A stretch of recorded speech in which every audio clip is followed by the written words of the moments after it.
we have discussed the various scenarios in which refraction can happen. Now let us see a common toy that I am sure all of you are familiar with, the prism.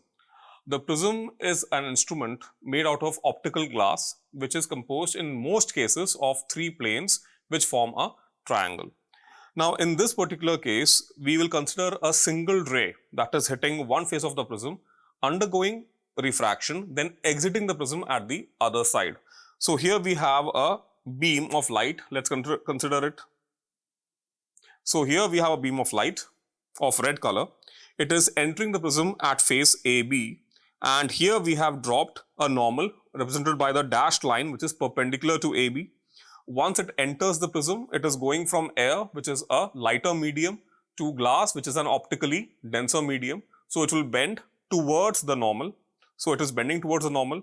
Once it hits the opposite side, that is the side AC, again it is exiting glass, which is a denser medium, and entering air, which is a rarer medium. So again it will bend, and this time away from the normal. So because of the structure of the prism, we are noticing that instead of being laterally shifted, as we saw in the case of a glass slab, in this particular case, the light is deviating by a certain angle. We will determine what this angle is and how this angle changes based on the properties of this prism. So here in this case, if you consider the quadrilateral A, Q, and R, we notice that the angles Q and R are equal to 90 degrees because they are both normals to the two sides AB and AC respectively. So their sum will be equal to 180.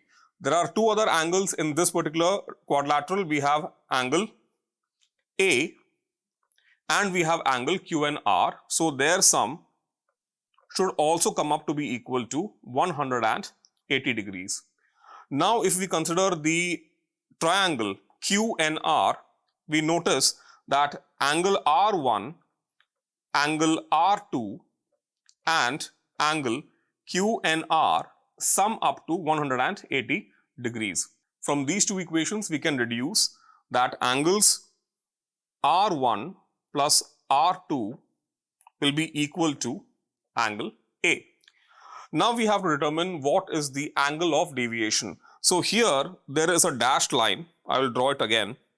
This is the original path through which this light beam would have traveled if the prism was not in the way.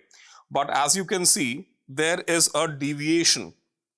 The actual path by which the light ray is exiting this prism is not the same as the one that it entered with. So there is an angle between the incident and the refracted ray, and this angle is what we call the angle of deviation.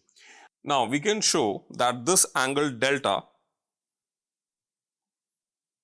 given by small delta, is equal to I minus R1 plus E minus R2. So this becomes I plus E minus bracket R1 plus R2.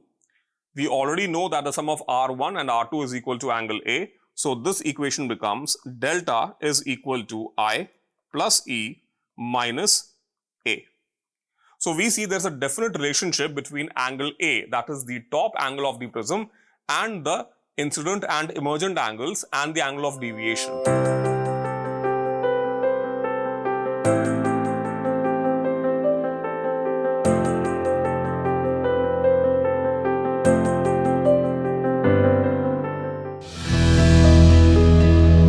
Manorama Horizon, learning made simple.